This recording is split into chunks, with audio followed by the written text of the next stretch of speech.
don't know who they are, we don't know what they want. Aliens invading the Earth and the Earth's last stand. What we do know is that they're taking people. It's basically not a remake, but a reimagining of the original XCOM game. Well, core principles from the original that we wanted to build on was basically everything. XCOM is about Earth being threatened by an unknown enemy. The world bonds together and they form an elite military organization, the most elite in the history of the world, and that's where the player comes in. They are the commander of this organization. I think we were all fans of the original, working for Firaxis, we're all fans of squad-based, turn-based strategy, so I've played just about every turn-based strategy game out there. I think we all had a lot of ideas and things that we wanted to do and things we liked about all of the games that we played in the past. Just really finding the fun things and eliminating the things that we didn't really care so much for. So we start with the original game and we play it and we say, okay, well, we find that new players or even us old diehards, like we find this concept, we can improve this a little bit. And one of the first things we looked at was time units. And the idea was that your soldiers had a certain number of time units to move around the battlefield, to perform abilities, take shots and things like that.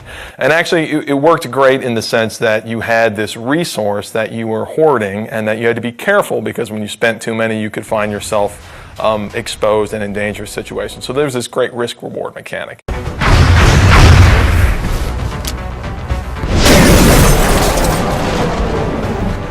We said, okay, how can we simplify that and sort of free up all that headspace that takes up in the player's head? We sort of turned the time units into a simplified version where the player has a number of moves that they can perform per turn, and they can choose to move, they can choose to move and shoot, they can choose to move really far, and then based on different abilities their soldiers have, maybe they can use those abilities to do different things. But it still has that great risk-reward mechanic. Look, I need to run really far this time, but when you do that, you're always taking the cost that you're not going to be able to shoot, and then you're going to find yourself in a difficult tactical position.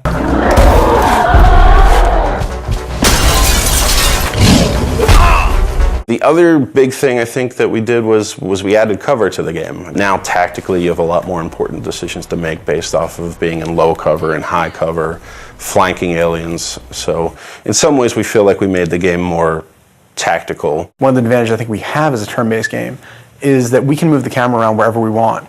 If you're making a game that has real-time response, players get really upset when you take control away from them. Well, we do that every other turn. There's been a very cinematic approach to the game that we're making now that wasn't available then, simply because we can move the camera around and take advantage of the fact that we have a 3D game. We're still leveraging the 3D and the tech that we have available now to make it a much more compelling experience, I think, visually, than they were able to do back then. The Glamcam was our way of kind of making a turn-based strategy game sexy. It was a way for us to take the camera and put it in the environment in a way that kind of got you out of the normal gameplay mode, but let you see things a little clearer and a little more up close and feel like you're a little more part of the action.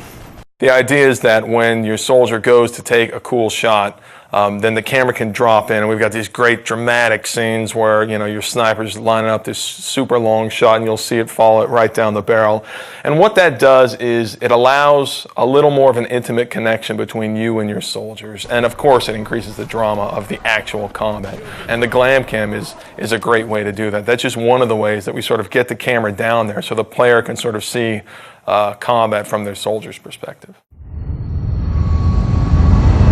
The base was a really unique challenge for us to design. When we started on it, it was flat and more like a level in the game. And we really wanted to have base building, but we ran into some really difficult challenges on it being flat and working more like a level. And at a certain point, a couple of my guys had come in and they said, you know what, we keep talking about this as an ant farm. Why don't we make it like an ant farm? It is very much, the G.I. Joe base that the kid down the street had that you didn't have, that you got to play with every once in a while if you went to his house.